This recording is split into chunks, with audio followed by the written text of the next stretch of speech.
Aquel que es iluminado también se transforma en luz. Solamente cuando nos permitimos sanar, podemos sanar. Si no, salimos a juzgar, a vengarnos de los demás. Y por eso, antes de finalizar, yo quiero regalarte algo que alguna vez leí, pero está dedicado a todas las flechas rotas que en algún momento se quebraron en la aljaba, se quebraron cuando niños. Una carta abierta a aquellos que de chiquititos sintieron que la vida les produjo un crack y eso determinó su vida adulta hasta el día de hoy. De tanto en tanto yo me la leo a mí mismo, me la repito a mí mismo porque me hace bien. Digo, le hablo al niño que fui, al Dantecito y al compañero. Le digo, querido Dante, querido niño, ese niño que alguna vez fui, me dirijo a ti hoy, después de escuchar este mensaje, después de años de ausencia, porque hoy por fin pude volver a verte. Sentado ahí, estás sentado en un oscuro y solitario rincón de mis adentros. Y estás allí con la mirada perdida. Te ves tan pequeño, tan frágil, tan solo, cansado de librar 1000 batallas, agotado de soportar cargas que no te corresponden porque eres un niño. Y yo sé que has llorado y yo sé que has gritado y nadie escuchó jamás tus súplicas. Yo sé que me has necesitado, pero yo no he estado ahí, porque la religión me enseñó a ignorar el pasado y a no sanarte. Así que yo hoy quiero pedirte perdón, pequeñito, pequeñita, por toda una vida adulta dándote la espalda. Perdón por no haber querido verte, por no haber querido oírte, por no haber querido aceptar que eres parte de mí. Te dejé en el pasado y me olvidé de las heridas abiertas. Sabes, no me justifico, pero siempre es más sencillo dejar todo atrás. Y durante años guardaste ese dolor profundo. Qué ironía, ¿no? Te abandonaron y yo de adulto te vuelvo a abandonar. Y ahí están todas tus heridas, el primer abandono, el primer rechazo, el primer abuso, el primer bullying, la primera traición. Y te abandoné en ese proceso en esa tarea de enfrentar los daños colaterales. Perdón por no comprender que ese trabajo no te correspondía, niño, no tenías las herramientas para hacerle frente. ¿Cómo es posible que yo le pida a un niño que comprenda, que perdone y saque un aprendizaje del sufrimiento? Gracias, porque sé que hiciste lo que pudiste. Sé que diste todo de ti para que saliéramos adelante. Gracias por haber intentado comunicarme por todos los medios posibles que necesitábamos sanar. Cada ataque de ira que tuve como adulto era tu voz recordándome que no vamos a permitir que nos humillen de nuevo. Y por eso me hice un adulto iracundo y siempre me quiero llevar a todos por delante. Cada vez que les suplico a alguna pareja por un poquito de amor o de sexo, es tu miedo suplicándome que no permita que nos vuelvan a abandonar. Las veces que no me atreví a acercarme a las personas o a mostrarme como soy, era tu pequeña mano diciendo, no nos expongamos otra vez a un nuevo rechazo. Siempre intentaste cuidarme. Con los escasos recursos de un chiquito, tú siempre tratabas de mantenerme a salvo. Y te prometo que hoy, a partir de este mensaje, nunca más volverás a estar solo. Porque el reino de los cielos es entender todo como un niño. Ahora, al fin que te he encontrado, no quiero dejarte más. Te libero del peso, me comprometo a permitir que Dios intervenga a corazón abierto hasta sanarnos. Tomo las riendas de mi vida y asumo mi papel de adulto. Deja que desde ahora Dios y yo, niño, cuidemos de ti. Te prometo hacer todo lo necesario para zanjar el pasado. Los recuerdos no van a limitarnos nunca más, no van a controlar nunca más nuestra vida adulta. Te prometo amarte, amarme y amar a Dios por encima de todo. No sé cómo te ignoré tanto tiempo y no sé cómo pudiste estar tanto tiempo sin mí. En primera instancia tenemos que reconocer, número uno, que la herida existe. Número uno, la herida existe. Por más que digamos, no, es que ya no me duele tanto, la herida existe. Número dos, hay que reconocer que fue importante. Tal vez era una pavada, pero como niño fue importante. Como lo interpretaste, fue importante. Y número tres, que todavía duele. Hay una herida, fue importante y duele. Sin esto no se puede empezar un tratamiento de perdón. Sin esto vamos a seguir hiriendo gente. Sí, tuve una herida, sí, fue importante y todavía duele.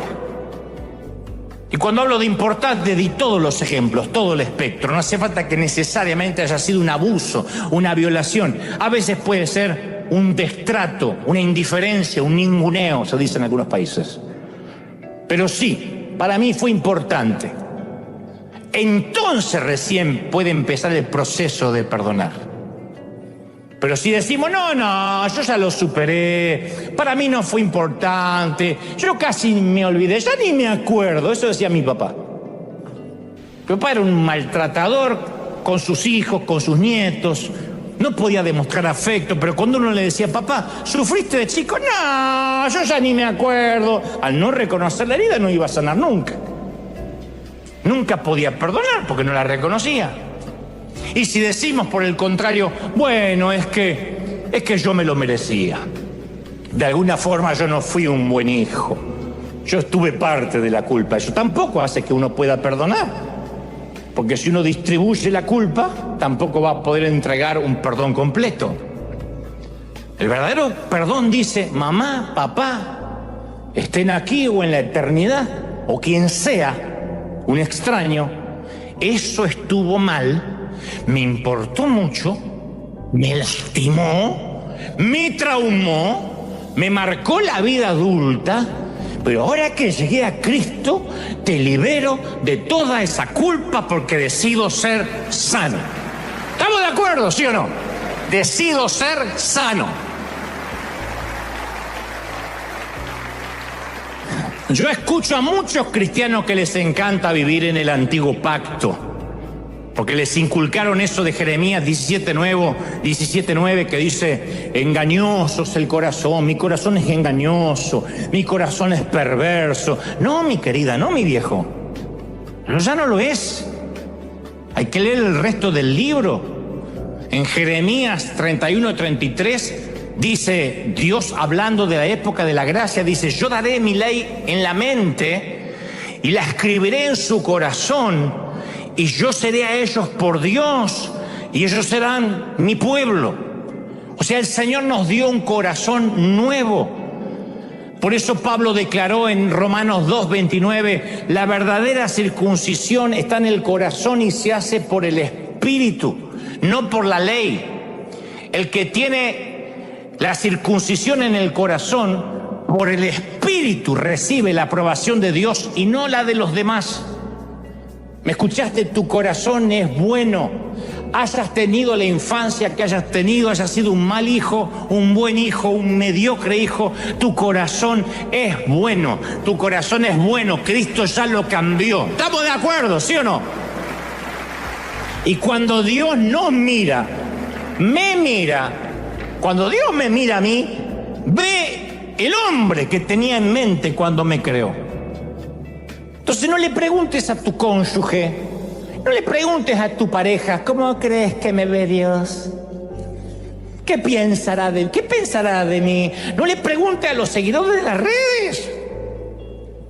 Esos son los que gritan hosana de una vereda si aprueba su doctrina, y si haces algo que no les gusta gritarán crucifícale del otro lado de la vereda. Tampoco le preguntes a tu pastor, no me preguntes a mí acerca de qué piensa Dios acerca de ti. Pregúntale directamente a Dios, ¿qué piensas de mí? y sigue haciendo la misma pregunta hasta que reciba la respuesta, hasta que te diga, eres mi hijo amado, sí te voy a dar todo el amor que no te dieron, sí te voy a apapachar, te voy a abrazar. Alguien tiene que decir amén. Todo adulto tiene una herida. Porque hay algunos que me están mirando como diciendo, me equivoqué de servicio, justo yo que estoy súper sano. Todo adulto tiene una herida. Yo no conozco a uno que no tenga una. Y el que dice que no, es un hipócrita con heridas que no lo quiere reconocer. Entonces, no importa cuán buena pudo habernos parecido nuestra niñez, no importa cuán maravillosos pudieron haber sido nuestros padres, te aseguro que no fueron perfectos. Entonces hay mujeres que no están justo acá, están en el otro servicio, pero para que les cuenten que quieren que sus hijos llenen el vacío del alma que sus esposos han dejado en ocasiones, que eso también es una forma de perversión. Perversión es desviarse del uso natural. En este caso es poner sobre los hombros de un niño una carga emocional para la cual no está preparado. No está preparado para acompañar a la mamá separada, a la mamá divorciada. Él está preparado para ser hijo. Otras madres se rehúsan que sus hijos varones se hagan hombres y los sobreprotegen y los terminan castrando. Y el niño desarrolla un vínculo con su madre que es una suerte, dicen los psicólogos, de incesto emocional. No hacen nada sin consultar a mamá. La mamá necesita saber dónde está ese niño de 44 años todo el tiempo.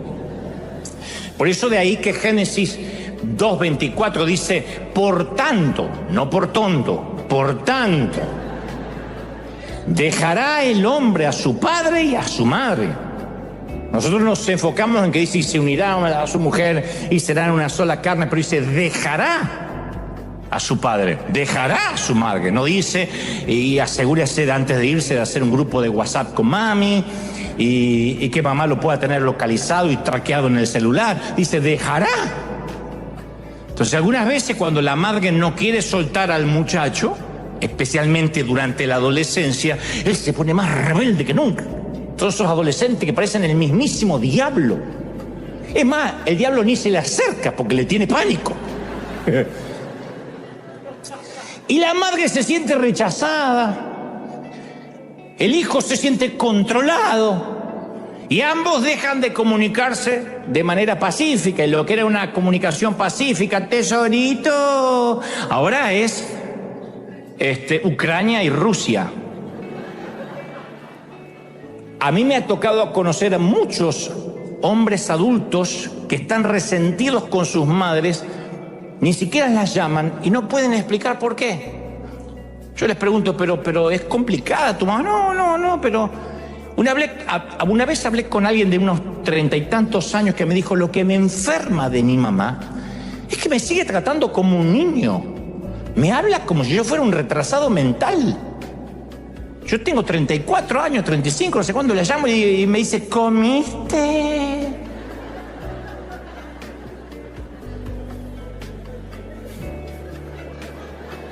O sea, de alguna manera, la relación con su madre lo hacía sentir que subestimaba su masculinidad.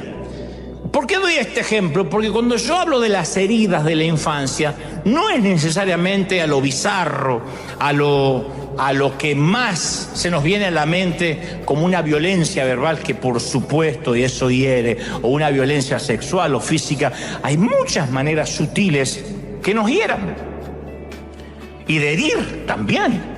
Por eso insisto, toda herida, ya sea agresiva o pasiva, llega con un mensaje encriptado. Ese es el mensaje que interpretamos cuando niños. Nuestra reacción a lo que entendamos de ese mensaje va a determinar nuestra personalidad y nuestra manera de afrontar la vida. Uno de los ejemplos que yo te conté es el chiquito que le pasaba notitas al papá por debajo de la puerta. Lo más probable es que el papá estaba pendiente de la computadora y nunca vio las notitas. Lo más probable es que no es que el papá no lo amaba, creo. Quizás estaba metido con un tema en el banco, con problemas financieros, pero el niño a sus 9 años, interpretó: no soy amado. Ese es el mensaje encriptado que le quedó. De allí surge el falso yo adulto. Entonces la mayoría de los adultos en algún momento vivimos bajo ese falso yo, o sea, un fingimiento que está directamente relacionado con aquella herida de la niñez. Y la herida llega, y cuando llega lo hace con un mensaje, insisto. Como interpretemos ese mensaje, siendo niños, como vamos a escoger vivir nuestra vida adulta. Algunos construyen un caparazón, dice: a mí no me lastima más nadie, este desgraciado me quiso lastimar, esta me quiso lastimar, a mí no me va a lastimar más nadie. Se vuelven duros, malhumorados, vengativos, como la mujer esta que te conté. No se dan cuenta que están tomando venganza, porque es el inconsciente que los hace manifestarse así. Pero construyeron un caparazón para que nadie los hiera. Y realmente lo logran, no los pueden herir más. Pero el caparazón también les impide amar. Y les impide que los amen. Los adultos solemos avergonzarnos de nuestras heridas. Pero no tiene que ser así. Desde el mismo principio nuestra existencia estaba destinada a ser desesperadamente dependiente. Como el árbol, dijo Jesús, y sus ramas. El Señor dijo en Juan 15:5: ustedes son las ramas, yo soy el tronco, separado de mí, nada pueden hacer. Y no se está burlando de nosotros. No lo dice como suspirando: cómo me gustaría que maduren y no me necesiten tanto, che. No. Estamos hechos para depender de Dios. Y nada en nosotros funciona bien sin esa unión con Cristo. Pero hay una mala parte en nosotros que por todos los medios hace que no querramos depender de Dios. Y más los varones. Nos cuesta decir: yo sí quiero depender de Dios. Es como que tenemos esa cosa de machos que no dependemos de nadie. Y nuestra cultura encima nos muestra personajes como Wolverine, James Bond, Tony Stark.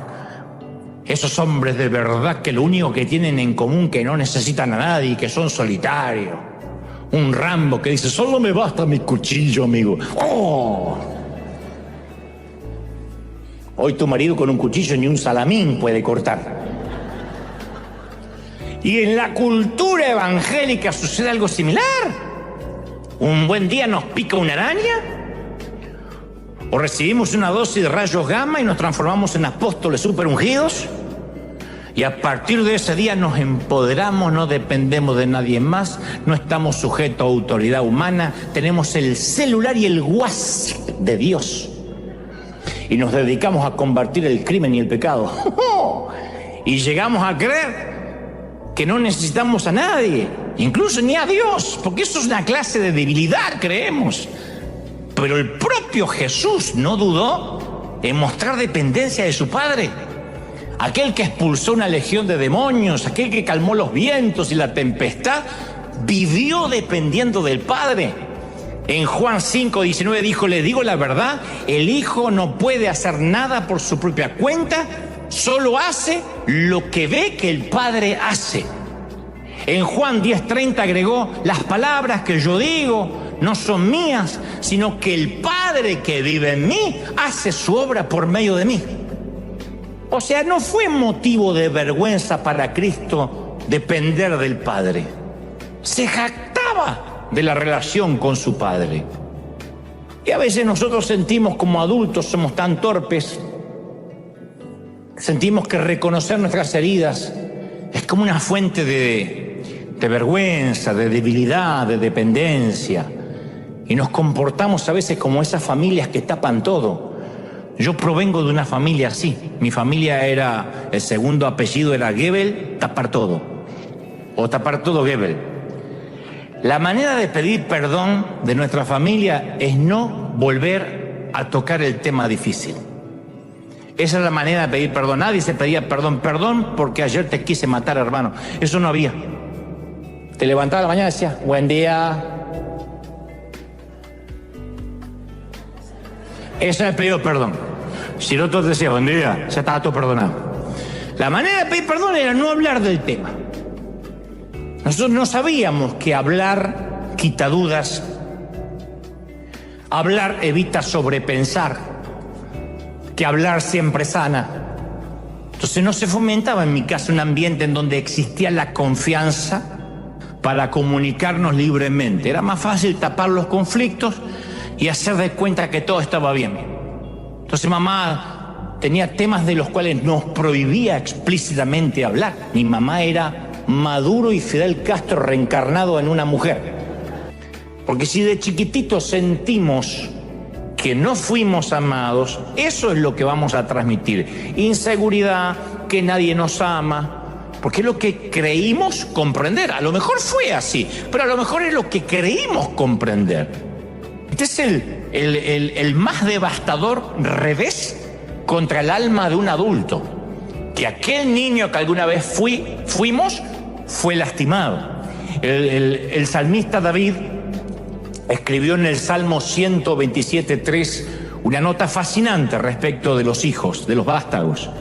Él dijo: he aquí, herencia de Jehová son los hijos, cosa de estima el fruto del vientre. Y luego agrega y dice: como saetas, como flechas, en manos del valiente, así son los hijos habidos en la juventud. Bienaventurado el hombre. Cuando habla de hombre no habla de género, habla de hombre y de mujer, habla del ser humano. Bienaventurado el hombre que llenó su aljaba de ellos. La aljaba es el sitio donde se colocaban las flechas. Lo habrán visto en alguna película, en alguna ilustración, donde de aquí atrás sacaban las flechas. Ahora, ¿por qué David compararía a los hijos con las flechas? Bueno, a mí se me ocurre que tal vez era una metáfora para definir el potencial de ser lanzados hacia el futuro. O quizás él estaba tratando de decirnos que los niños van donde sus padres los lancemos. Yo fui la saeta de mis padres, la flecha de mis padres. Ellos ya han partido, pero esta flecha sigue elevándose al viento, se mantiene. Yo soy la demostración científica de que ellos alguna vez existieron. Tú eres la demostración científica de que tuviste padre.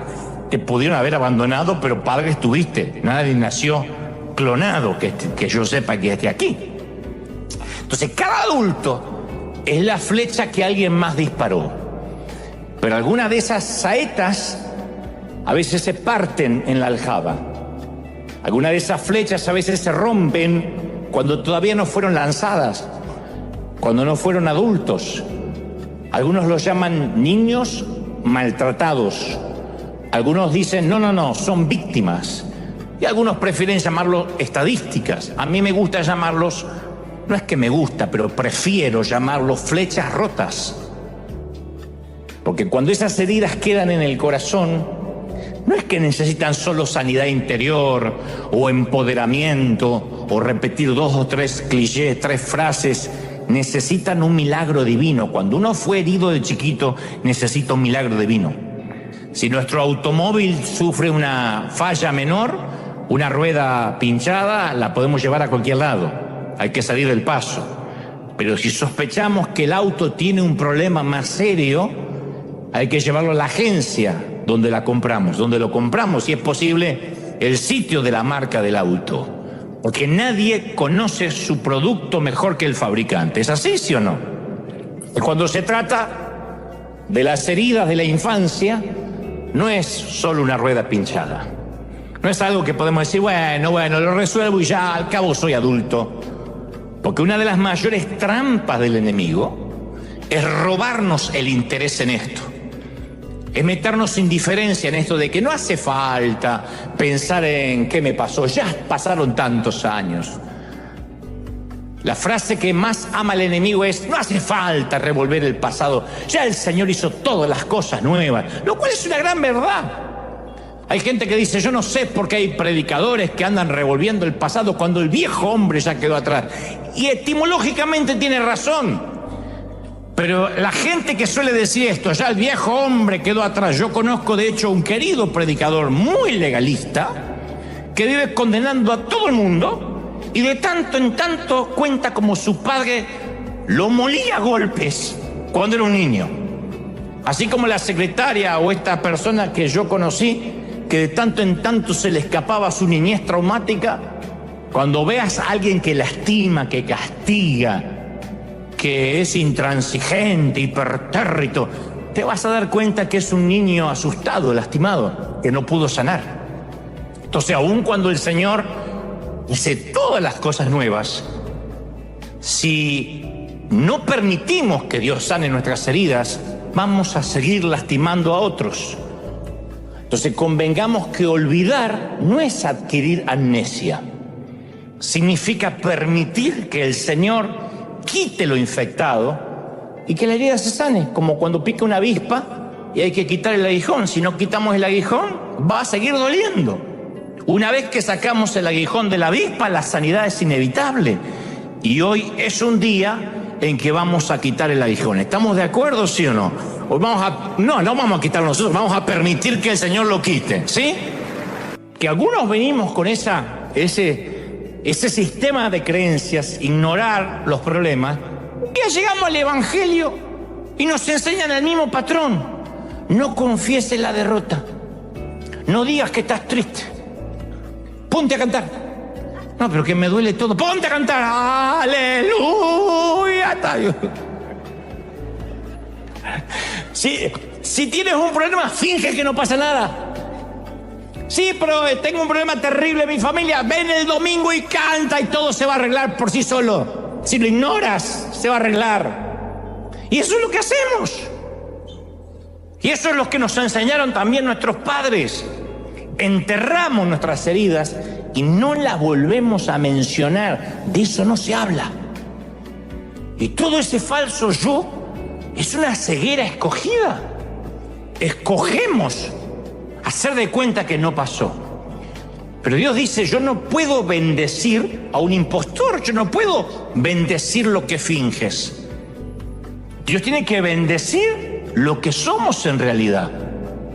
Y Dios quiere que para que reconozcamos quiénes somos, le dejemos excavar en lo profundo, le contemos nuestras heridas.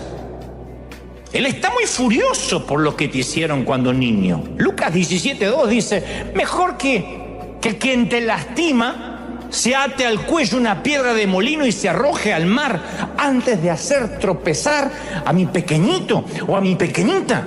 Él está muy furioso, él no aplaude, no celebra la herida. Ahora, ¿sentirías desprecio por un hijo que no puede superar una herida de la niñez? No, tendrías compasión. Nadie diría, pero madura, tendríamos compasión. El Señor tiene compasión por nuestras heridas. Ahora escucha atentamente. Reconocer la herida no es lo mismo que sanarla, que sanar el corazón. Claridad y revelación no equivale a restauración. Mucha gente se queda con la revelación, pero no se restaura. Es como aquel que pasa por al lado tuyo y te roba el celular. Y tú dices, me robaste. Y él dice, ay, sí, perdón. ¿Qué falta después de eso? Que te devuelva el celular. Pues dice, perdón, y se lo lleva. Es un perdón sin restauración. Reconoce que lo robó, pero no restauró. Entonces uno puede decir, sí, es verdad, qué infancia difícil que tuve, ¿eh? Bueno, voy a seguir molestando al mundo. Y te vas y sigues con tu vida. No, el solo hecho de que entendamos de que tenemos una herida o que podríamos tener una, no la cura. Tenemos que ser intencionales respecto a nuestra sanidad. Tenemos que tomar esto tan en serio como si el médico te estuviera diciendo, mire, tiene cáncer. Así que hay que comenzar el tratamiento ya. No el lunes, ya. Porque recién cuando nos animamos a reconocer nuestras heridas, ahí recién somos capaces de perdonar a quien nos hirió. Empezamos a sanar, por ejemplo, cuando logramos ver que nuestros padres a lo mejor actuaron así porque ellos también arrastraban sus propias heridas que nadie les ofreció sanar. Yo no voy a justificar a mi papá y a mi mamá, pero cuando yo de grande me enteré lo que ellos habían vivido, yo digo, caramba, Soy afortunado de que no me molieron a golpes, como lo que tuvieron que pasar. Entonces uno empieza a comprender que para perdonar, uno dice, bueno, a lo mejor ellos también arrastraban heridas. Pero perdonar es una decisión, no es un sentimiento, es un acto de voluntad. Porque posiblemente nuestros padres, algunos no estén ni vivos para pedirnos perdón. Entonces no es algo que tenemos que sentir. Si nos abusaron o nos lastimaron, no es algo que vamos a esperar sentir. No vamos nunca a sentir nada bueno.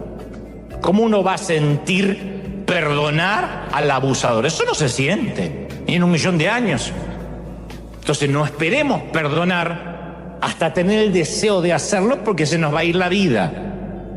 Una vez que uno toma la decisión de perdonar por uno, no por el otro, ahí empieza el proceso de sanar los sentimientos. Puede que lleve mucho tiempo sanar cómo nos hicieron sentir, pero nunca es al revés. Nunca se sanan los sentimientos para luego estar listo para perdonar. Cuando yo ya no tenga más dolor, voy a perdonar. No va a pasar nunca, porque la herida va a estar ahí siempre. Uno decide perdonar para que el dolor empiece a amainar, empiece a irse. Y quiero que entendamos esto, como dije antes, es muy necesario no ignorar las heridas. Hay todo una teología evangélica de decir, lo pasado quedó atrás, no lo piense más, pero la gente sigue arrastrando las heridas y fingiendo. Yo creo que está buenísimo revolver lo que estaba tapado, sacar el apósito y ver que había una herida pútrida debajo. Porque si uno no saca a relucir la herida de nuestra niñez, si uno no visita el núcleo emocional de nuestra vida, nuestro perdón siempre va a estar incompleto. Y ese es el propósito central del enemigo, separarnos del Padre, que uno empieza a tener dolor hacia sus padres terrenales para que por consecuencia, por carácter transitivo, uno también tenga dolor para con Dios. Y el enemigo usa esa indiferencia para susurrarle al niño, tú no eres digno de que te amen. Tú eres una molestia, no eres importante. Y en su viaje a convertirse en adulto, todo niño lleva en el centro de su corazón una flecha, una daga clavada que le provoca inseguridad. Por eso yo decía hace un momento que todos los que estamos aquí llevamos un niño dentro. Y puesto que la mayoría de nosotros, cuando adultos, ya no hablamos de esas heridas, y mucho menos tratamos de sanarla, sino que miramos para adelante, nos fajamos, como dicen en algunos países, y nos toca continuar la vida, esa herida permanece ahí. Y esa herida, por lo general, ha sido infringida por nuestros padres. Conocí a cierta mujer con la que alguna vez trabajé, que cada mañana ella llegaba siempre con el ceño fruncido, siempre muy iracunda, ofuscada, como enojada con la vida. No tenía razones aparentes para estar tan molesta, pero era como que en su cara tenía escrito un no antes que alguien le hiciera una pregunta. Alguien se sonrió porque conoce gente así, tiene el no acá. Y ella podía encontrarle el lado negativo a cualquier situación. Una mujer relativamente madura, grande. Y siempre trataba de hacer las cosas difíciles a los demás. Y si alguien venía a cobrar por un trabajo ya terminado, ya hecho, y ella, aún teniendo el cheque para pagarle, lo hacía esperar durante horas, o le hacía firmar eternos formularios burocráticos, y hasta en ocasiones se daba el lujo de hacerlo venir otro día. Tenía ahí para pagarle y decía, no, venga dentro de 2 días. Y se justificaba diciendo, es que no quiero que la gente se acostumbre a que las cosas se obtienen fácilmente. Pero a medida que la fui conociendo, yo sé que a esta altura la odia todo el mundo, sin saber quién es, pero a medida que yo la fui conociendo, me fui enterando de la niñez miserable que esta dama había atravesado. Fui socavando la información, no es que un día me lo contó, pero a medida que relataba una tras otra o dejaba entrever las historias de rechazo que había sufrido desde niña por sus padres, entendí que su actitud de adulta era el reflejo de todas aquellas heridas del pasado. Y al no poder sanar todos aquellos abusos que sufrió de pequeñita, la habían transformado hoy en una mujer amargada y vengativa. De alguna forma ella quería vengarse con gente que no le había infringido ninguna herida, pero ella sentía que de algún modo hacía justicia. Otro hombre relataba que todas las noches se sentaba a la puerta de la oficina de su padre, una oficina que tenía un despacho que tenía en su casa, que siempre estaba cerrada con llave desde adentro. Su padre era un adicto al trabajo y no tenía tiempo ni afecto para el niño. Y este hombre, ahora adulto, contaba entre lágrimas cómo se sentaba a sus 9 años al otro lado de la puerta y le escribía notitas a su papá y se las pasaba por debajo esperando que también por ahí abajo llegara alguna nota de respuesta. Ni siquiera esperaba que le abriera la puerta. Pero nunca hubo respuesta. Ninguna. Nunca. Y el mensaje que él procesó como niño es: yo no soy amado, yo no soy importante. Yo digo siempre, las heridas de la niñez tienen una memoria repugnantemente buena, porque nos las acordamos, pero también tienen unas destrezas interpretativas abismalmente pobres, porque nuestra comprensión es el proceso digestivo de la mente. Y uno procesa las cosas cuando niño de diferente manera que si uno fuera adulto. Pero el tema es que si aún de adultos nuestra comprensión sigue siendo infantil, llegamos a conclusiones inmaduras.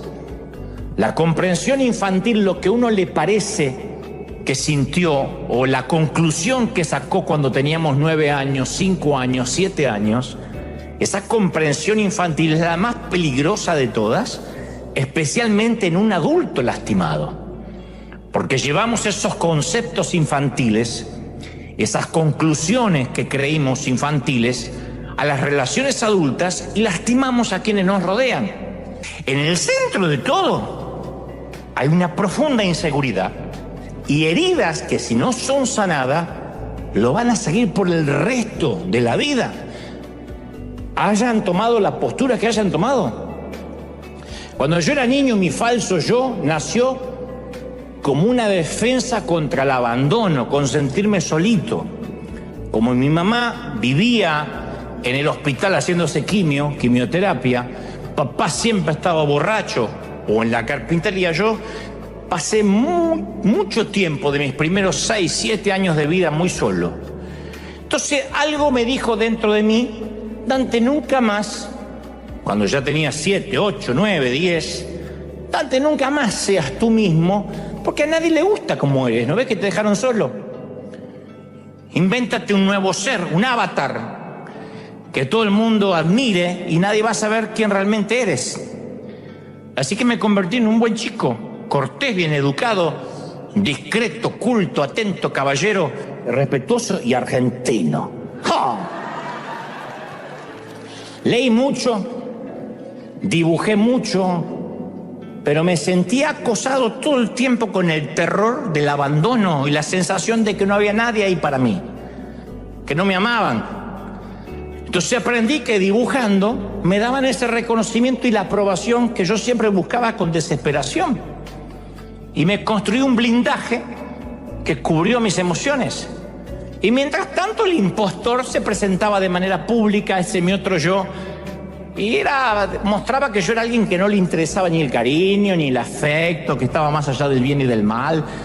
Y ese gran divorcio entre mi cabeza y mi corazón perduró hasta los primeros años de cristiano y de ministerio. Porque convertirse en cristiano no necesariamente arregla las cosas de manera mágica. Mis flechas rotas estaban profundamente alojadas en las profundidades de mi corazón y no me permitían sanar. Así que yo me las arreglé para ocultar esa falencia, esa necesidad. Y como suelo decir, las heridas tapadas nunca curan. El apóstol Pablo le escribe a la iglesia de Éfeso y en Efesios 5:12 dice: las cosas que se hacen en secreto son aquellas que avergüenzan a las personas aún al mencionarlas. Pero cualquier cosa, dice Pablo, que es expuesta a la luz, será iluminada, y lo que es iluminado se convierte en luz. No se pierdan esto. Cualquier cosa que sale a la luz es iluminado. Parece algo infantil. Pero lo que es iluminado refleja también luz. Entonces Dios no solo quiere perdonar nuestros hechos vergonzosos, sino que incluso quiere convertir nuestra oscuridad en luz para otros. Y a veces en un vano intento de no querer resolver nuestro pasado, privamos a los demás de nuestro don de sanidad. No podemos sanar cuando estamos heridos. Si ocultamos nuestras heridas por miedo, por vergüenza, nuestra oscuridad interior no puede ser ni iluminada y mucho menos convertirse en luz para los demás. ¿Cómo un adulto herido desde niño va a sanar a otro adulto? Por eso hay tantos predicadores dando palos y mandando gente al infierno, porque la mayoría son niños heridos. Creen que Dios es como el padre o el padre que no tuvieron. Insisto, un adulto herido hiere. Un adulto sanado sana. Un adulto oscuro oscurece. Un adulto iluminado ilumina. Alguien tiene que decir, quiero ser de esos últimos, ¿o no? La vida me ha enseñado que la madre de cualquier milagro es la compasión. El padre de un milagro siempre es el Señor, pero la madre es la compasión. El poder de sanar está en el poder de amar a esa persona. Podemos construir los templos más bonitos, los arenas más sofisticados, los podemos decorar con luces, con la más fina tapicería, con adornos, pero si las flechas rotas no encuentran amor dentro de estas paredes, aun cuando aceptan a Cristo, solo van a ser adultos heridos fingiendo estar sanos. Esa es la gran contradicción de la iglesia, que apenas nos entregamos al Señor, lo primero que hacemos empezamos a fingir. Llegamos al Señor diciendo, Señor, necesito de Cristo, y apenas aceptamos a Cristo, ¿cómo está? Hermano bendecido, victoria, aleluya, la gloria del Señor, el Cordero Inmaculado que redime la competencia en la carne. Y empezamos a fingir. Porque si confesamos que aún arrastramos heridas de nuestra infancia, nos acusan de no haber aceptado la gracia de Dios. Uno dice, sí, yo acepté a Cristo, soy nueva criatura, pero aún así sigo siendo el hijo de mi papá y de mi mamá. Aún así, la orfandad o el sentimiento de soledad viaja conmigo. El Señor me perdonó, las cosas son hechas nuevas, pero no tengo amnesia. Y debido a veces a esa asfixiante necesidad de mostrar una imagen de santidad, de que el otro no nos juzgue, dentro de la iglesia digo, hasta nos da pena pedir oración. Generalmente pedimos oración, Señor, que Dios me envíe a las multitudes, que Dios me envíe al África, pero muy raro que digamos, yo pido oración porque vivo malhumorado, y creo que tiene que ver porque cuando niño no me sentí amado y ahora que tengo 50 años tampoco puedo amar. Nadie dice eso. Es el miedo a no estar a la altura de las expectativas de los demás, a no parecer santo, a no parecer espiritual. Y ese falso yo, esa suerte de impostor, nace cuando en la infancia no nos sentimos amados, cuando fuimos rechazados, cuando fuimos abandonados. Entonces, cuando llegamos al Señor con toda esa carga, con todos esos traumas, en lugar de darnos cuenta que ahora podemos empezar el proceso de sanidad, enseguida levantamos otro falso yo y sostenemos a un nuevo impostor que ahora trata de encontrar su identidad haciendo para el Señor, simplemente, en lugar de estar simplemente estando con el Señor. Por esa razón nuestra iglesia está llena de gente que si sienten que no están sirviendo a Dios, sienten que no tienen valor, que ya Dios no los ama, porque no sirven. Por eso en mi tiempo, cuando alguien pecaba en mi iglesia, se lo sentaba un tiempo, o sea, ya no puedes servir porque ahora estás infectado. Yo tocaba la batería de la iglesia y cuando le faltaba el respeto a mi mamá y mi mamá alcahueta iba y le contaba al pastor, el pastor me decía, ¿qué, Dante? A sentarte. No, pero a sentarse. O sea, era una forma de decirte, si no sirves a Dios es porque no mereces servirlo, y si no mereces servirlo es porque no eres amado.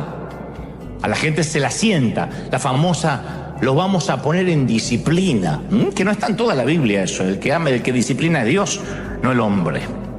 Y esas flechas rotas que no se permiten sanar, esos niños maltratados dentro de cuerpos adultos, son el caldo de cultivo para el legalismo, para la religión. Muéstrame un legalista, muéstrame un religioso que condena a todo el mundo al infierno y te voy a mostrar un niño que vive en un cuerpo de adulto pero que la pasó mal. Son adultos heridos que necesitan herir, como esta gente que te conté, porque es el único lenguaje que conocen. El herido hiere, el que sangra salpica, siempre es así. Yo no confío en un adulto que nunca sufrió, porque es un adulto que finge. Yo nunca dejo que se me acerque un adulto que no ha enfrentado una herida.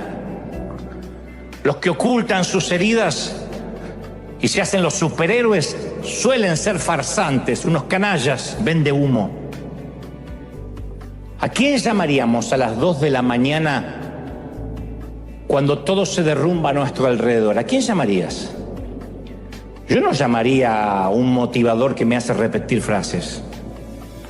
Yo no quiero en esos momentos clichés, ni frases evangélicas trilladas. Yo quiero que alguien me diga algo conmovedor, profundo.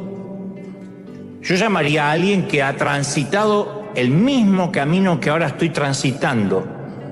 Si tienes un problema en el matrimonio, tú no quieres a la hermana que llega y te dice que el diablo no separe lo que Dios juntó, hermana. Si yo me aguanto al gordo, usted se aguanta al suyo. No, tú quieres una que no te haga preguntas, que diga, te comprendo, no vine a juzgarte, vine simplemente a abrazarte. No vine a chismear, a ver qué pasó, quién engañó a quién. Yo lo que vine es a estar contigo. Si luchas con una adicción, no quieres que venga alguien a reprenderte, a que digas que renuncies al pecado oculto. Quieres alguien que te diga, yo también estoy luchando, tal vez no con esto, con otra adicción. Así que yo te ayudo y tú me ayudas a mí. O sea, solo alguien que reconoce sus heridas tiene el poder para sanar. Como dijo el apóstol, aquel que es iluminado también se transforma en luz. Solamente cuando nos permitimos sanar, podemos sanar. Si no, salimos a juzgar, a vengarnos de los demás. Y por eso, antes de finalizar, yo quiero regalarte algo que alguna vez leí, pero está dedicado a todas las flechas rotas que en algún momento se quebraron en la aljaba, se quebraron cuando niños. Una carta abierta a aquellos que de chiquititos sintieron que la vida les produjo un crack y eso determinó su vida adulta hasta el día de hoy. De tanto en tanto yo me la leo a mí mismo, me la repito a mí mismo porque me hace bien. Digo, le hablo al niño que fui, al Dantecito y al compañero. Le digo, querido Dante, querido niño, ese niño que alguna vez fui, me dirijo a ti hoy después de escuchar este mensaje, después de años de ausencia, porque hoy por fin pude volver a verte. Sentado ahí, estás sentado en un oscuro y solitario rincón de mis adentros. Y estás allí con la mirada perdida. Te ves tan pequeño, tan frágil, tan solo, cansado de librar 1000 batallas, agotado de soportar cargas que no te corresponden porque eres un niño. Y yo sé que has llorado y yo sé que has gritado y nadie escuchó jamás tus súplicas. Yo sé que me has necesitado, pero yo no he estado ahí porque la religión me enseñó a ignorar el pasado y a no sanarte. Así que yo hoy quiero pedirte perdón, pequeñito, pequeñita, por todas por toda una vida adulta dándote la espalda. Perdón por no haber querido verte, por no haber querido oírte, por no haber querido aceptar que eres parte de mí. Te dejé en el pasado y me olvidé de las heridas abiertas. Sabes, no me justifico, pero siempre es más sencillo dejar todo atrás. Y durante años guardaste ese dolor profundo. Qué ironía, ¿no? Te abandonaron y yo de adulto te vuelvo a abandonar. Y ahí están todas tus heridas: el primer abandono, el primer rechazo, el primer abuso, el primer bullying, la primera traición. Y te abandoné en ese proceso en esa tarea de enfrentar los daños colaterales. Perdón por no comprender que ese trabajo no te correspondía, niño, no tenías las herramientas para hacerle frente. ¿Cómo es posible que yo le pida a un niño que comprenda, que perdone y saque un aprendizaje del sufrimiento? Gracias, porque sé que hiciste lo que pudiste. Sé que diste todo de ti para que saliéramos adelante. Gracias por haber intentado comunicarme por todos los medios posibles que necesitábamos sanar. Cada ataque de ira que tuve como adulto era tu voz recordándome que no vamos a permitir que nos humillen de nuevo. Y por eso me hice un adulto iracundo y siempre me quiero llevar a todos por delante.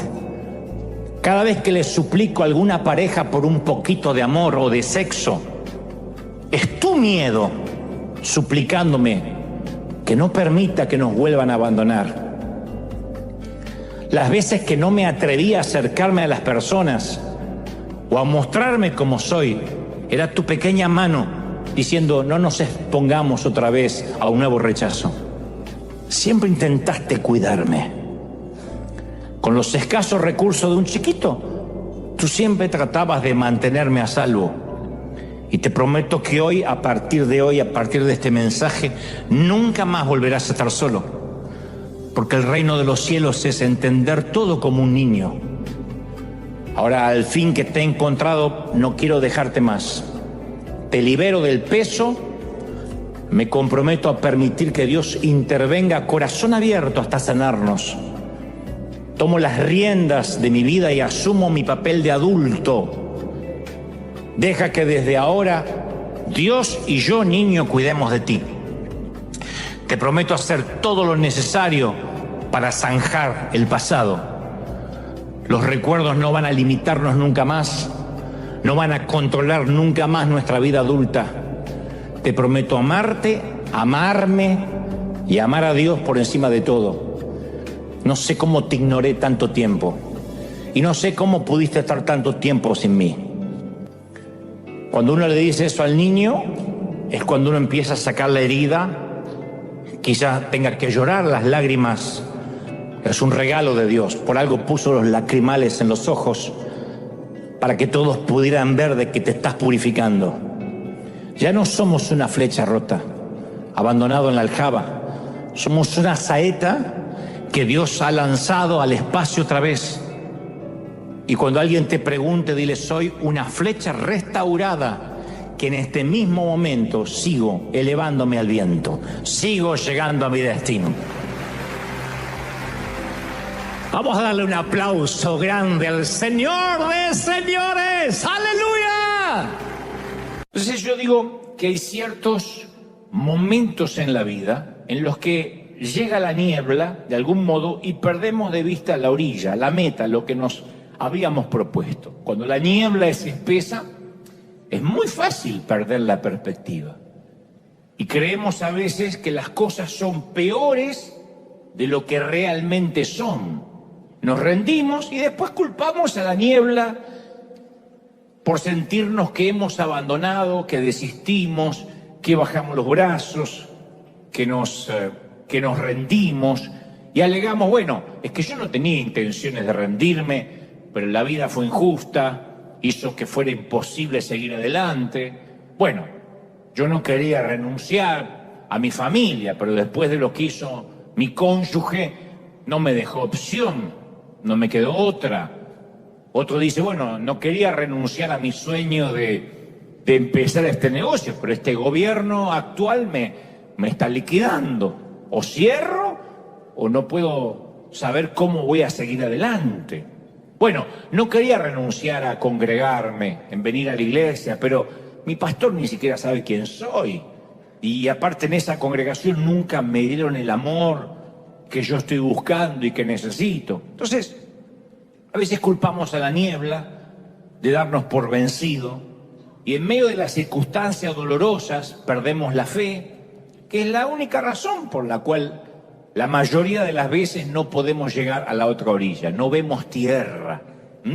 Y eso viene a colación porque ninguno de nosotros somos amigos de la incertidumbre.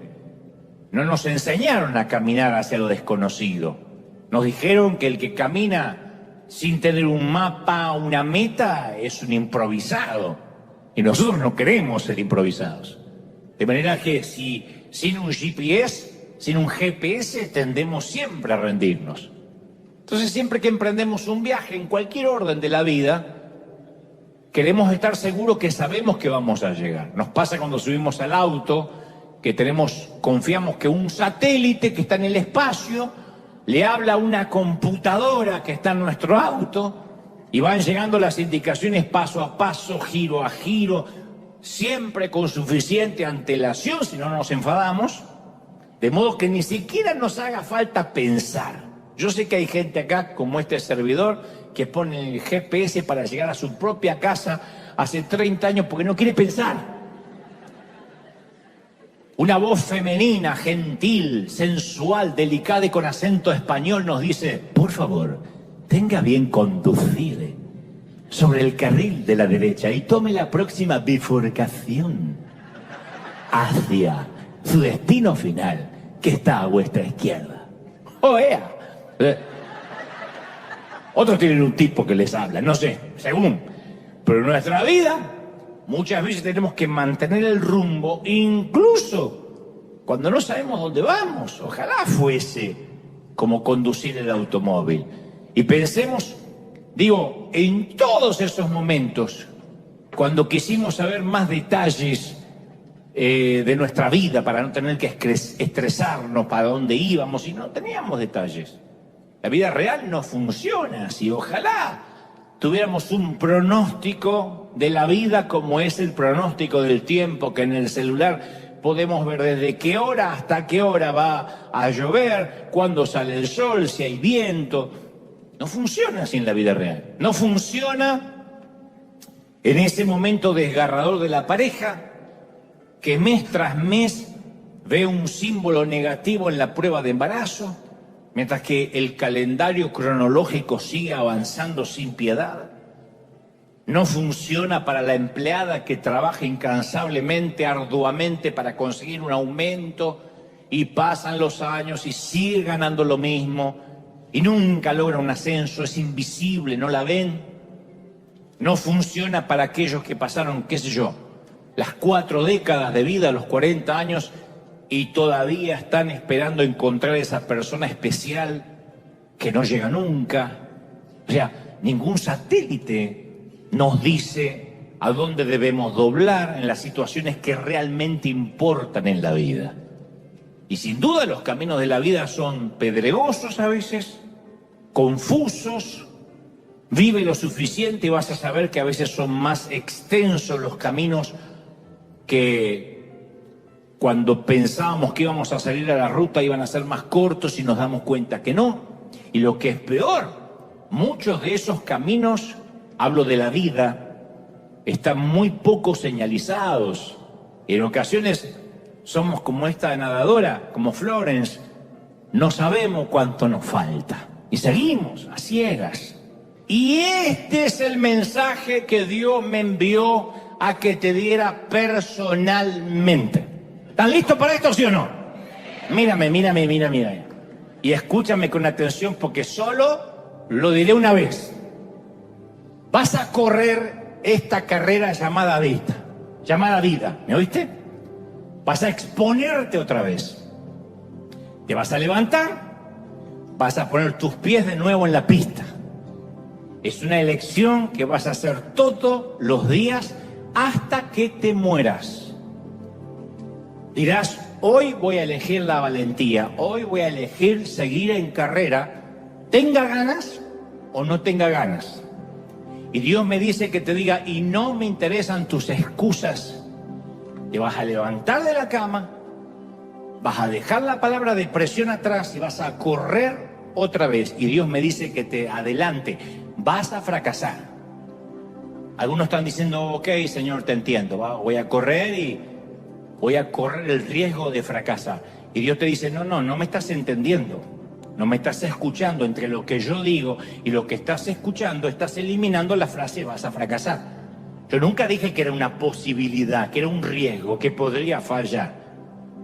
No te estás arriesgando al fracaso. Si sales a correr, vas a fracasar en más de una ocasión. Dios está consciente de eso. Por eso pide perseverancia. No pide que llegues rápido sin fracasos. Y en el trayecto de la vida vas a encontrarte con varios muros, con varias colinas, rompecorazones, rompevoluntades y rompepiernas. Y vas a continuar. ¿Me oíste? Vas a continuar. Te vas a levantar. Vas a tomar un segundo aire. Y vas a llegar a esa bendita meta, aunque tengas que morir en el intento. Vivo o muerto, vas a llegar ahí. Porque ahí es cuando te vas a dar cuenta si crees lo que predicas creer. Y tu disciplina y perseverancia van a vencer a la inteligencia, a los dones, a los recursos y a los talentos. Y Dios te dice, yo no voy a tolerar que ninguno de los corredores de mi equipo se sienten con su antorcha en la mitad de la pista. Si no tienes una fe que te libera, entonces vas a continuar con la fe que te sostiene. Si no es con glucógeno será con ácido láctico, pero vas a seguir corriendo. La carrera no es siempre para los rápidos, ni la batalla para los fuertes, sino para los que perseveran hasta el final. Yo sé que a veces no tienes ganas de correr, así que esta es la palabra. Vas a seguir corriendo sin ganas. Y aunque la niebla no te deje ver la orilla, o no puedas divisar la costa, o no tengas la foto final, dice Dios, no te rindas. No es una sugerencia, es una orden. Acaba la carrera, ¿me oíste? Respira, mueve los brazos, las piernas. Levántate, atraviesa ese maldito muro y corre la carrera que te fue asignada. Eso es la vida, dice Dios. Y la vida es una maratón donde hay que saber llegar. Pero cuando comenzamos siempre lo hacemos con ímpetu, con brío, con vehemencia, con fogosidad, ardor, espíritu, vigor, vitalidad, arrebato, hasta que aparece el dolor en la ingle. Y en algún momento el desafío de correr nuestra carrera se reduce a lo siguiente. Si nos vamos a rendir y nos vamos a sentar en la pista, o vamos a seguir adelante, como sea, con dolor o sin dolor. Como nos recuerda el sabio de Eclesiastés, la velocidad por sí sola no es una garantía. La carrera, dice el sabio, no es siempre para los rápidos, ni la batalla para los más fuertes. Y los que suelen ganar no son los que van primero, sino quienes se niegan a rendirse, los que dicen voy a continuar como sea. Entonces el escritor a los hebreos nos invita a correr con perseverancia. Caramba, que la palabra se nos escapa a veces entre los dedos como arena mojada. Perseverancia. La carrera que tenemos por delante, fíjate que podría haber dicho, córrela con velocidad, córrela asegurándote de que dejes bien atrás a tus rivales. Él dice, perseverancia. La palabra en griego para carrera es agón. Agón, ¿cómo suena? De ella proviene nuestra famosa palabra española, agonía. O sea, la palabra indica que la carrera que tenemos por delante, la vida, es una carrera asignada que no es divertida todo el tiempo, que la vida no es un paseo turístico, tener hijos no lo es, ser hijo no lo es, casarse no lo es, estar de novios no lo es. viajar por el mundo, tener vacaciones, nada de eso es necesariamente siempre divertido, 100% feliz. La vida no es un trote por la playa, es correr hasta que nos duele el costado, los pulmones quemen, nuestros músculos comiencen a calambrarse, a entumecerse y uno tiene que continuar. Caramba, si lo sabrán las mamás. ¿Qué hubieses dado cuando eras una mamá jovencita? No hablemos de las que ya fueron mamá con cierta edad, pero cuando eras tenías 20 y tantos años y te tocó ser una mamá novata, jovencita, con toda la vida por delante, ¿qué hubieses dado por tener un respiro de 2 años? No que dejaste al bebé 20 minutos para poder orinar en paz. 2 años, me lo cría 2 años. Lo vengo a buscar, vecina, dentro de 2 años, necesito divertirme un poco. No, era seguir y seguir y seguir. Los hombres que tuvieron que salir a poner el pecho al hogar, a sostener el hogar porque había que comprar pañales y había que reponer mercadería y ser proveedores. Hay que seguir con ganas, sin ganas. Yo hace poco leí en la estadística, una estadística que arroja que el 70% de los que son llamados a servir a Dios renuncian antes de producir el mayor impacto en sus ministerios. Cuando podían transmitir su sabiduría, lo que aprendieron, generalmente renuncian, se dan por vencidos. Son la gente que se olvida que cuesta no menos de 30 años hacer un éxito de la noche a la mañana. Un éxito de la noche a la mañana cuesta 30 años. Pero lo que pasa es que la gente después ve el éxito. Dice, ¡ay, qué suerte que tuvo esta o este! Está tocado por la varita y no sabe lo que tuvo que pasar.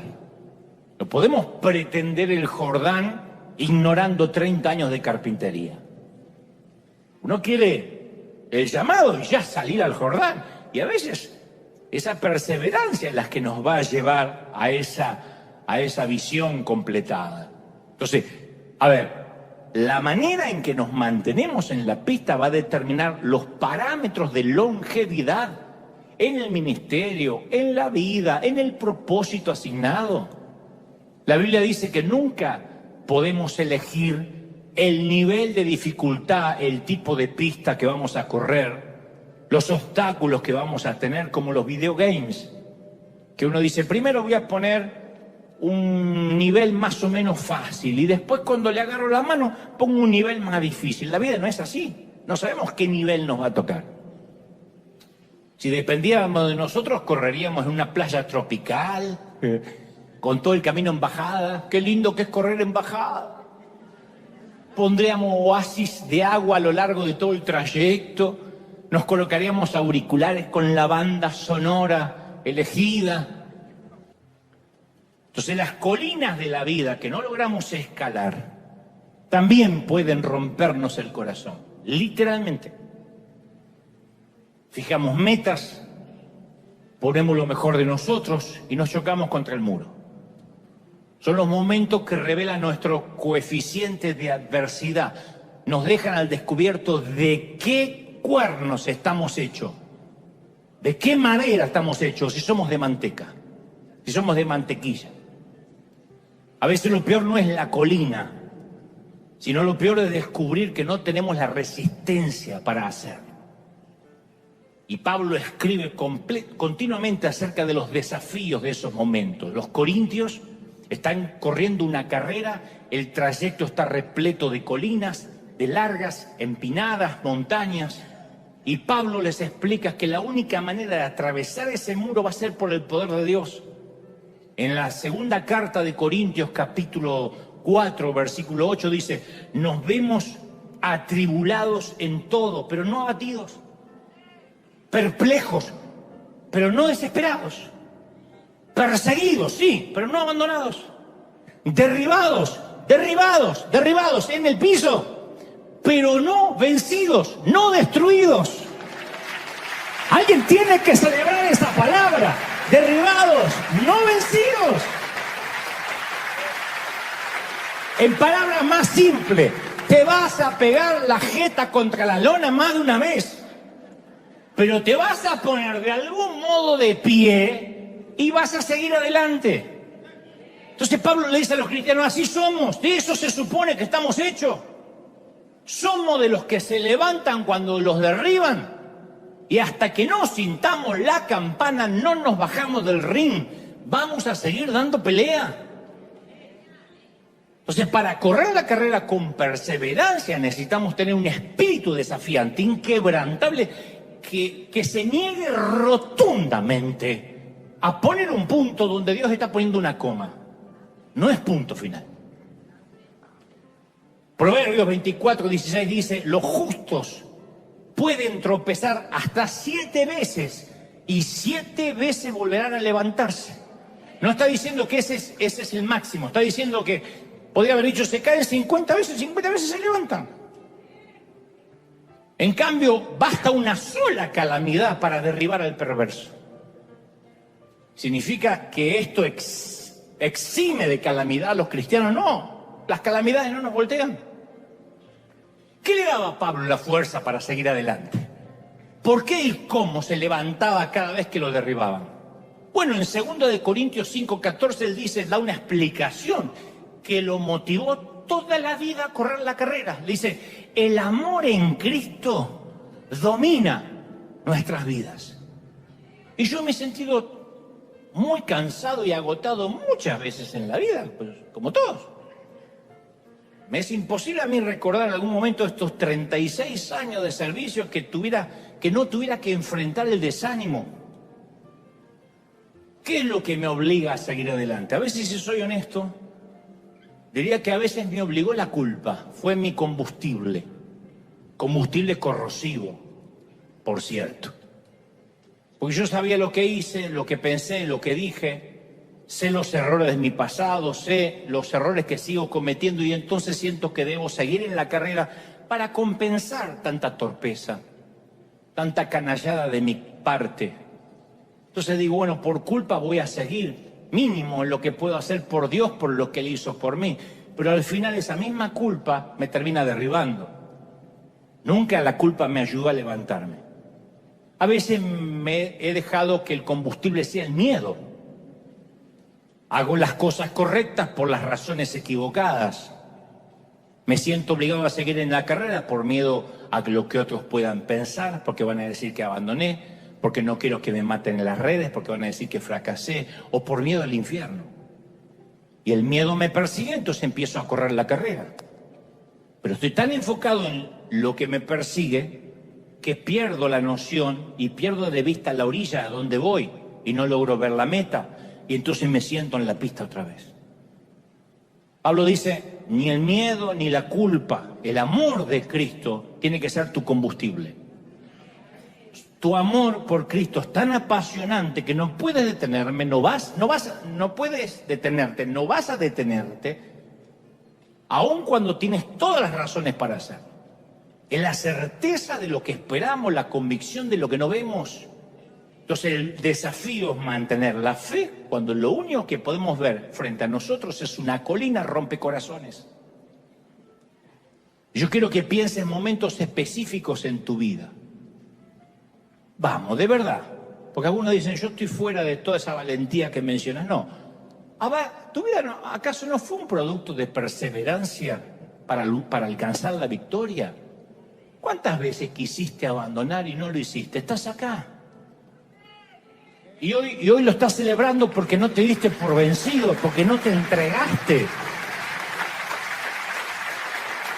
A ver, tienes cierta discapacidad en el aprendizaje, no eres subnormal ni mucho menos, pero te cuesta estudiar. Y sin embargo aprobaste ese examen, saliste adelante, lo aprendiste de memoria, tuviste que tener el triple de esfuerzo que alguien que le es más fácil, pero lo hiciste. Te trataban injustamente. Podemos dar cátedra a algunos adultos de lo que era el verdadero bullying en nuestro tiempo, aunque no se lo conocía así y nadie nos defendía. Nos hacían bullying desde los maestros. Y nos abrimos paso a una sólida vida adulta. Estuviste a punto de abandonarlo todo y hoy estás celebrando otro aniversario sirviendo al Señor. Batallaste con tu adicción y llevas años sobrio. El proceso de quimioterapia y radiación fue devastador y finalmente escuchaste la palabra remisión. Entonces es posible tener momentos de celebración, pero la mejor de todas va a ser cuando lleguemos al cielo, porque Pablo dice que lo que nos espera allá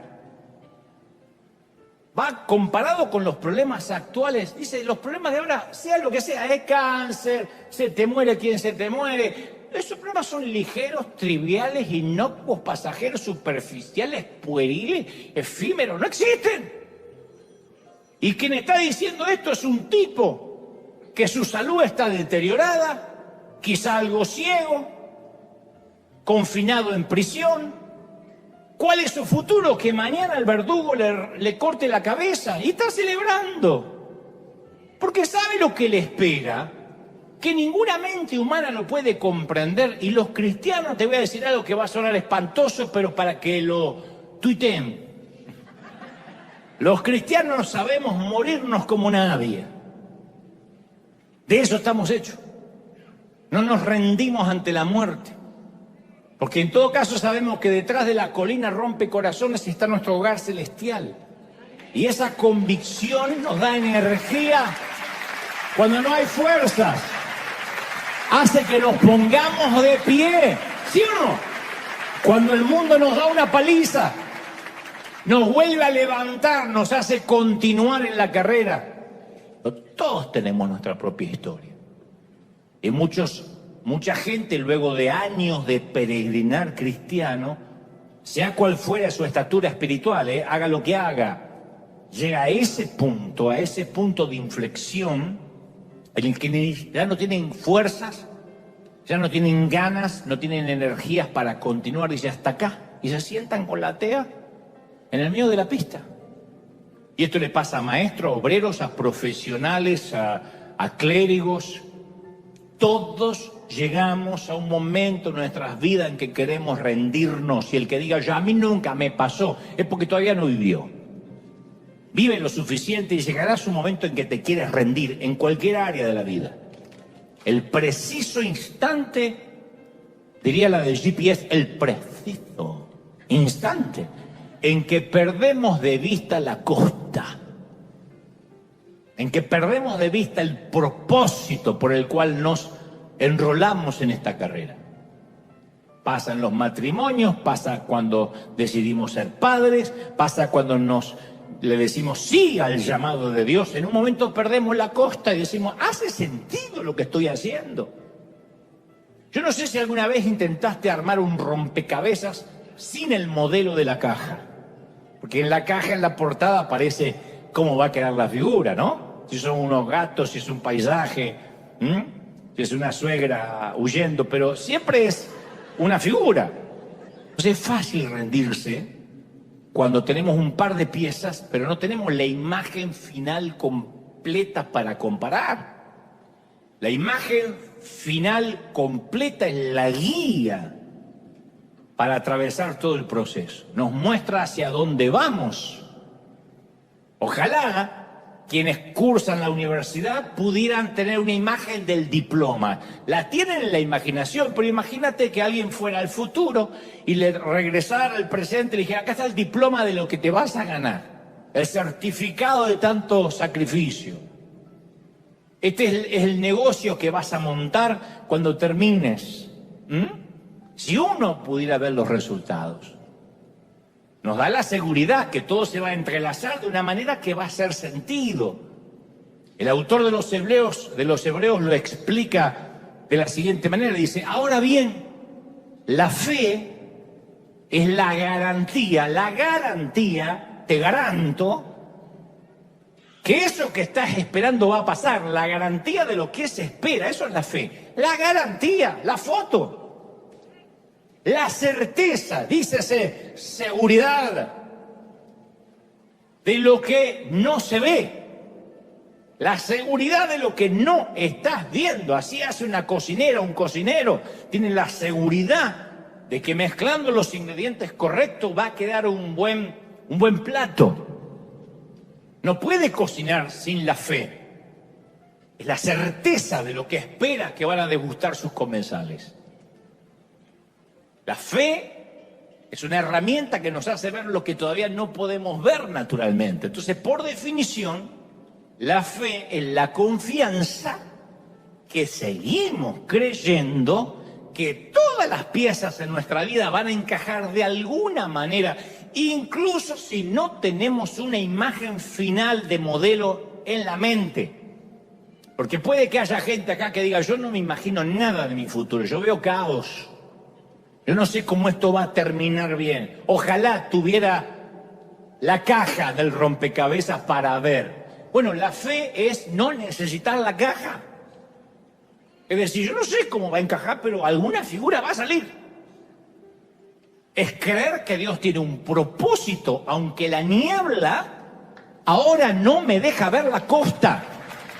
Divisar la orilla, aunque no vea nada, decir yo creo que la orilla está allá, ¿sí o no? No la vemos, pero confiamos en esa orilla. Yo te voy a contar algo interesante. Aquí en River tenemos un equipo de pastores muy buenos, muy efectivos, que suelen hacer visitas a los miembros que están hospitalizados. Si nos enteramos inmediatamente, cualquiera de nuestro equipo pastoral va a visitarlos, pero te voy a confesar algo. Tú no quieres verme a mí en la habitación de tu hospital, porque por razones de tiempo hemos decidido delegar varias responsabilidades y si voy yo a visitar a alguien es porque la situación lo amerita, o sea que es muy grave.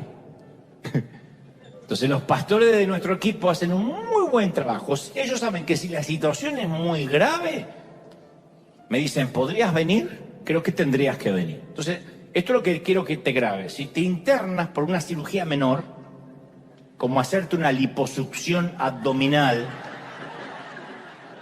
o un injerto de cabello, y cuando te despiertas de la anestesia, yo estoy junto a tu cama, no te alegres, no es buena noticia. No fui a ver cómo te quedaba el cabello, cómo bajó la panza, no fui. Estoy ahí porque algo terrible ocurrió durante tu liposucción.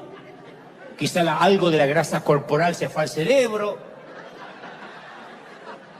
Te injertaron cabello en algún sitio que no debían. Quiero que entienda que si estoy ahí es para que hagamos una última oración. ¿Está? Ay, ¿cuándo va a venir el pastor Dante? Pa que te los... Si estoy ahí, extrema unción. En este tipo de momentos es cuando realmente nos damos cuenta si creemos lo que afirmamos creer. Si creemos lo que predicamos creer, en esos momentos. Es ahí en los pasillos de un hospital, alrededor de una cama de un moribundo, en la grama de un panteón, cuando tenemos que confiar que la imagen completa existe en alguna parte, aunque ni siquiera la vamos a ver nunca de este lado del sol. Y tenemos a veces, la vida nos deja con unas pocas piezas en la mano que no concuerdan entre sí, que no forman nada. Pero no hablemos solo de la muerte, sino de otra solicitud universitaria rechazada, otra beca que te dicen que no, una entrevista más de trabajo que no te llaman a pesar de que te lo prometen, otra relación sentimental que tampoco termina en matrimonio, otra cita médica sin un diagnóstico a favor. Exactamente en el momento en que la niebla nos quita la visión de la costa, es cuando uno por primera vez redefine el significado de la fe. Si no redefinimos lo que es la fe, nos vamos a rendir a media milla de la orilla. La fe que nos da la confianza para seguir creyendo y el valor para no rendirnos, no es la fe en las circunstancias. Tengo fe de que se va a levantar de la cama.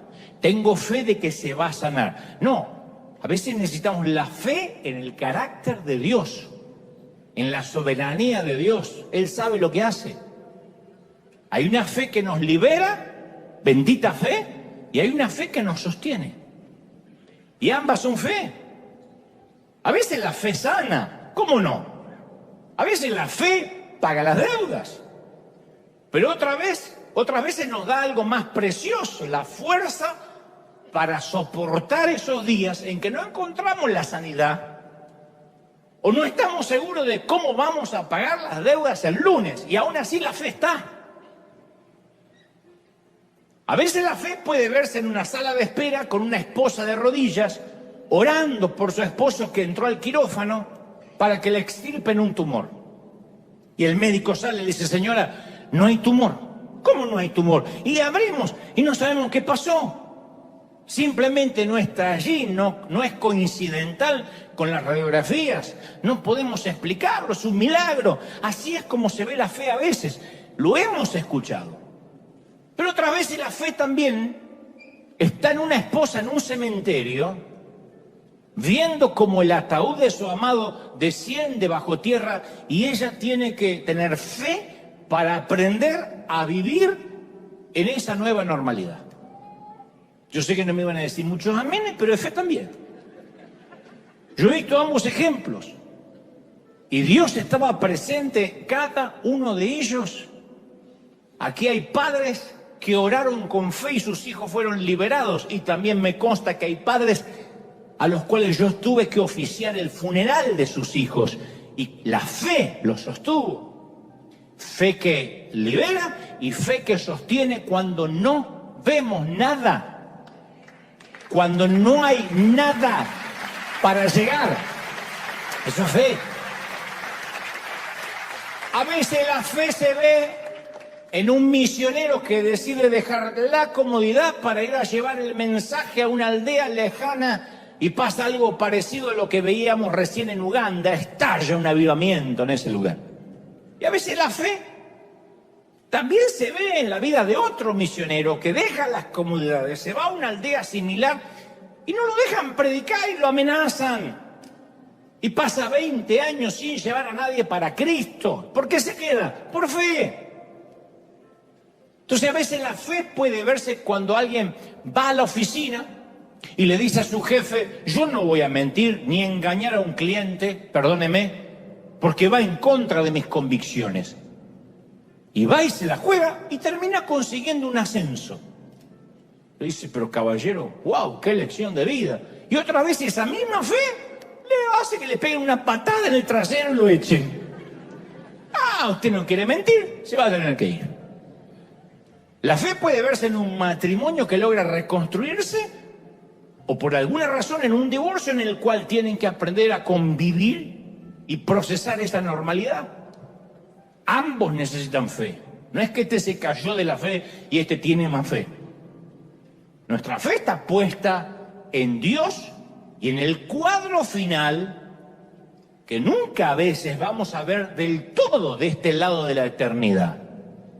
Los antiguos murieron sin ver personalmente la cruz, sin conocer al Mesías. Sabían que iba a venir un Mesías. Y murieron, dice la palabra, con la esperanza de que eso iba a ocurrir, pero no lo vieron. Entonces, cuando medimos la fe en el terreno espiritual, en lo visible, entonces no es fe. O es Mary Kay, Amway o Herbalife, pero no es fe. Ahora incluí otro para que Herbalife no esté tan solo, pero la fe verdadera sigue creyendo incluso cuando las piezas del rompecabezas parecieran no encajar. Y la fe te sostiene. No entiendo, pero voy a seguir. No sé a qué se trae Dios con esto, porque no me tiene por qué explicar sus propósitos, pero yo creo. Si no, ¿para qué cantamos Soberano Dios? Soberano Dios significa Rey Dios. O sea, esto no es una república, es un reino. Él no es un presidente elegido democráticamente por cantidad de votos. Él es Rey de reyes, Señor y señores. Hace lo que quiere y no hay quien le pregunte qué haces. Y desde el suelo de piedra de su celda, Pablo Es un hombre cuya sangre salpicaría todas las páginas de sus cartas, de sus epístolas. Y nos explica él ahí, en ese momento final, que nuestro sufrimiento presente, sea lo que sea que estemos pasando, no es nada comparado con lo que vamos a experimentar en el cielo. Y Pablo tuvo mucho tiempo para pensar en la próxima vida. El segundo libro de Timoteo es la última carta que Pablo escribió antes de morir. Él está en una celda fría esperando, insisto, que su cabeza ruede por la arena para ser ejecutado. Y escribe su mejor prosa en la víspera de su ejecución. Pero las hebras más grandes de su sabiduría no están solamente escondidas en lo que él dijo, sino en la manera en cómo lo dijo. Su mensaje a Timoteo es: nunca abandones el juego. Es posible meter un gol siempre en los últimos minutos, en el extratiempo. Es posible dar vuelta al partido. Le está enseñando a su hijo, Timoteo, su hijo espiritual, lo que cualquier joven desearía escuchar de su padre: nunca abandones. Y le escribe en la segunda carta de Timoteo 4:4: pero tú, hijo, sé sobrio en todo. Soporta las aflicciones. Haz tu tarea como evangelista, cumple el ministerio, ¿ok? Yo ya estoy listo para ser sacrificado, ya está. El tiempo de mi viaje, mira qué linda metáfora. No dice me voy a morir. El tiempo de mi partida está cercano. Y por lo que a mí respecta, yo peleé la buena batalla, acabé la carrera, guardé la fe, no la perdí. Así que por lo demás, yo estoy convencido que me está guardada la corona de justicia, la cual me dará el Señor juez justo en aquel día, y no solo a mí, a todos los que aman su venida. La corona va a estar allí. Maravillosas palabras de Pablo, ¿o no? Entonces, cuando el telón comienza a cerrarse sobre su vida, Pablo garabatea las últimas frases de sabiduría que van a sacudir al mundo. Pablo quiere estar seguro que él es tan efectivo dejando un legado en las últimas horas de su vida como lo fue en las primeras. Yo te voy a dar un secreto que también uno aprende lamentable y lastimosamente con la edad. La gente va a olvidar todo lo bueno que hicimos por una sola cosa mal hecha al final de nuestras vidas. Así somos. Piensen en un jugador de fútbol de vuestro equipo, para no mencionar a Messi, para que no se me ofendan. Puede hacer una seguidilla de goles, de campeonato. Si pierde el último partido, no puede regresar a su país. No, que se tenía que haber retirado, que es una vergüenza, que es un pecho frío, que solo le importa el dinero, no representa la camiseta. Así somos. Y así, con la misma vara que medimos, nos mide el resto de la gente. No importa lo que hayamos hecho. Robert Schuller, el fundador de la Catedral de Cristal, era un hombre que cuando él levantaba el teléfono, su producción, para invitar a alguien un domingo, le decía así, desde Arnold Schwarzenegger, que luego sería el gobernador de California, Charlton Heston, Frank Sinatra, todos desfilaban porque era el hombre más influente de la Unión Americana. Por cadena nacional lo oía y lo veía todo el mundo. Sus últimos años, sus familiares tenían que pedir una colecta para juntar para su ataúd. La gente le dio la espalda y se olvidó por un par de cosas, detalles menores que no vienen al caso. Y digo menores porque uno no debería medir a la gente así. Es injusto. Pero lastimosamente, la verdad, todo lo que hayamos hecho en la vida no va a importar por una sola cosa mal hecha al final. Por eso hay que saber llegar, no solo llegar. Por eso Pablo le enseña a Timoteo que empezar no es suficiente, sino que debe terminar. Eclesiastés 7:8 afirma: mejor es el fin del negocio que su principio. El fin. Entonces no importa cómo empezamos, todos empezamos con bríos. Todos somos como Pinky Cerebro. Conquistaremos el mundo. ¿Y dónde están los conquistadores? ¿Cómo terminamos? ¿Cuál es la diferencia? La perseverancia. Persevera en la carrera, dijo Pablo. No dijo entrena más, sé más delgado, fíjate de comprarte ropa deportiva. Dijo persevera. Dos atletas, la misma capacidad, se unen al mismo equipo amateur.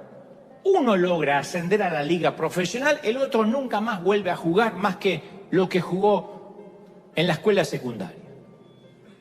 Dos empresarios tienen inversiones, mercados similares, estudiaron lo mismo. Uno gana millones, el otro termina en la quiebra. No me digan qué suerte, que es un favor arbitrario. Bueno, a este Dios lo bendijo y a este no. No. Dos líderes acceden al mismo llamado de Dios en la misma noche o en la misma mañana. Uno impacta miles, el otro regresa a conducir un Uber. Se cansó. ¿Qué es lo que hace la diferencia entre los dos? A menudo uno escucha a comentaristas deportivos decir: este hombre tiene lo que se necesita para ganar.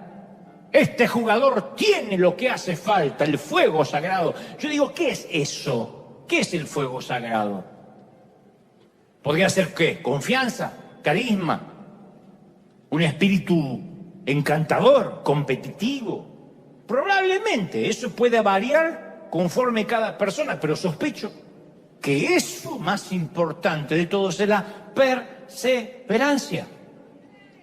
Acá no hay uno que no conozca el cuento de la liebre y la tortuga. La liebre dijo: correr una carrera contra la tortuga es pan comido, yo me voy a dormir la siesta. Hago así, corro. Y la tortuga siguió.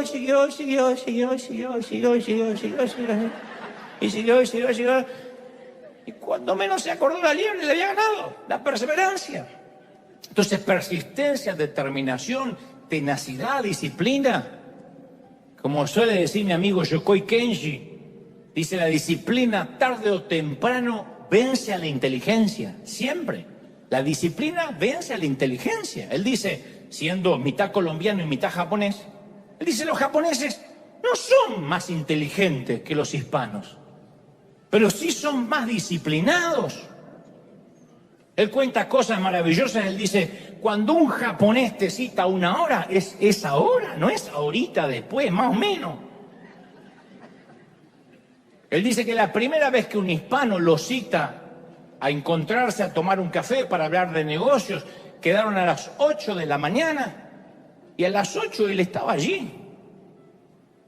Y ve que se hacen 8:15, 8:20, llama y el otro hispano le dice: ¿estás ahí? Sí, estoy yendo. Pero después entendió que estoy yendo puede ser: me estoy bañando,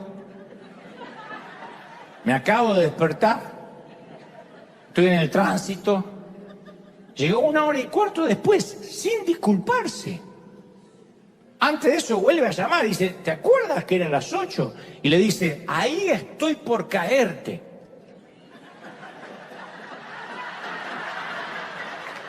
Él dijo: a lo mejor cae en parapente.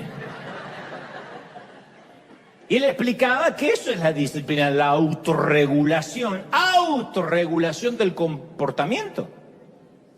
Por eso hay gente que está condenada a ser empleado, porque si no le dicen a qué hora entrar y a qué hora salir, lo comen los piojos, como decía mi mamá. Si no le dicen: esta es la hora, ahora para irte, esta es la hora del lunch, necesitan, porque no tienen autodisciplina. Yo suelo decir siempre que nadie puede exigirme una norma de calidad más alta de la que yo me autoimpongo internamente. Soy consciente de todos mis defectos y ustedes son testigos de que los hablo aquí abiertamente. Pero también tengo que reconocer sin pudor, porque me lo he ganado, y sin falsa modestia, que soy el hombre más profesional y más disciplinado que yo conozco. Nunca me topé con un hombre más disciplinado que yo. Nunca. Soy un argentino, aguántesela. Pero nunca me lo voy. Nunca me encontré con alguien más profesional que yo, nunca. y estuve trabajando en CNN, y estuve trabajando en televisión toda la vida. Nunca me encontré con alguien que llegara más temprano que yo y que se fuera después que yo. Yo nunca llegué a un estudio de televisión sin haber aprendido la letra, sin haber estudiado la vida del invitado. Yo siempre, y nunca me he parado acá sin haberme preparado. Nunca. Nadie me puede decir, te voy a exigir algo que no estás haciendo. Nadie puede darme una exigencia más grande de la que yo me autoimpongo. Eso es disciplina. Es hacer lo que tengo que hacer cuando me toque hacerlo, tenga ganas o no. Y aunque no tenga sentido, lo voy a hacer. Una vez le dije a mi mamá cuando era chico, mamá, no tengo ganas de ir este domingo a la iglesia. Y ella, muy comprensiva, cosa muy rara en ella, me dijo, es normal que te pase eso, hijo, te entiendo. Dije, entonces este domingo puedo faltar. Dice, no, este domingo vas sin ganas.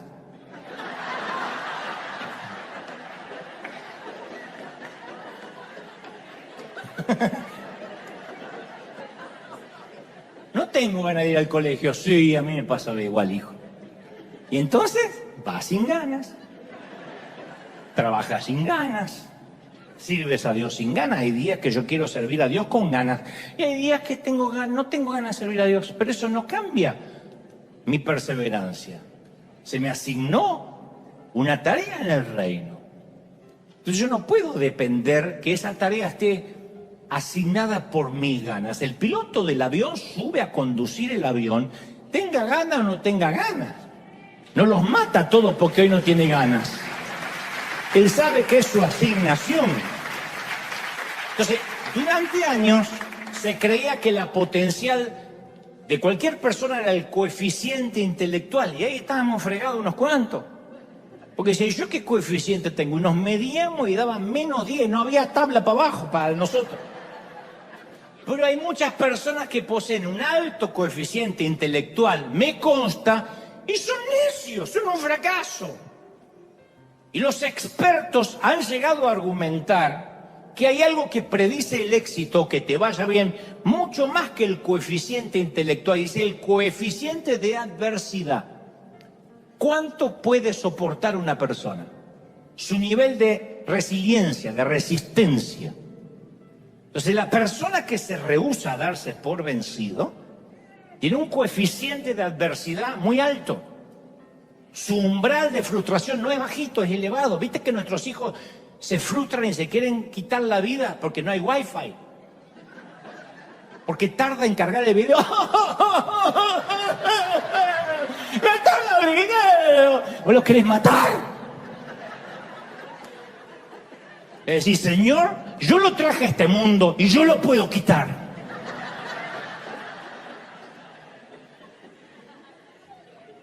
Y los que hemos pasado cosas, yo no he pasado cáncer, situaciones propias demasiado duras como otros, me consta, mi respeto, su umbral de adversidad es muy alto.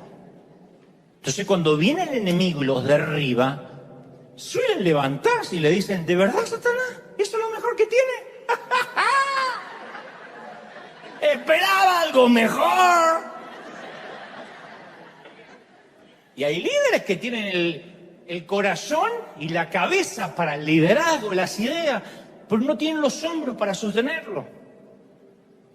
Tienen el conocimiento, pero no se aguantan el peso. No pueden lidiar con la adversidad. A mí me sorprende que cada vez hay más líderes contemporáneos, que los conozco, que se deprimen. Les digo, ¿no estás en la iglesia? No, me tomé un sabático. ¿Pero por qué te tomaste un sabático? Estoy bajo mucha presión. ¿Y qué le queda a la gente? Están en el Titanic, van a buscar al capitán y se toman un sabático. Los líderes ya no los hacen como antes. La buena noticia es que si bien no podemos hacer mucho para mejorar nuestro coeficiente intelectual, sí podemos mejorar drásticamente nuestro coeficiente de adversidad. Con Dios podemos fortalecer, desarrollar nuestra habilidad para soportar adversidades, perseverar. Alguien tiene que decir amén. O sea que hay Hay una maratón en Boston que se hizo muy famosa por una montaña dentro del trayecto, justo en el kilómetro 30, donde llegan a una subida empinada y larga, la conocen como la colina Rompecorazones. Acá la puse en inglés, pero como mi inglés es muy británico, no los quiero avergonzar. Díganlo ustedes con ese Spanglish espantoso. La colina Rompecorazones. Dicen que allí, justo allí, el corazón del corredor dice, basta. Y esta colina está en la peor ubicación posible del trayecto, porque justo cuando el maratonista empieza a juntar las fuerzas para terminar la carrera, se la encuentra. Y a menudo los corredores hablan de chocarse contra el muro. Ahí es el muro. Es cuando el cuerpo agota su reserva de glucógeno y entonces es reemplazado por el ácido láctico. Cuando el ácido láctico reemplaza el glucógeno, es como pasar un automóvil muy mal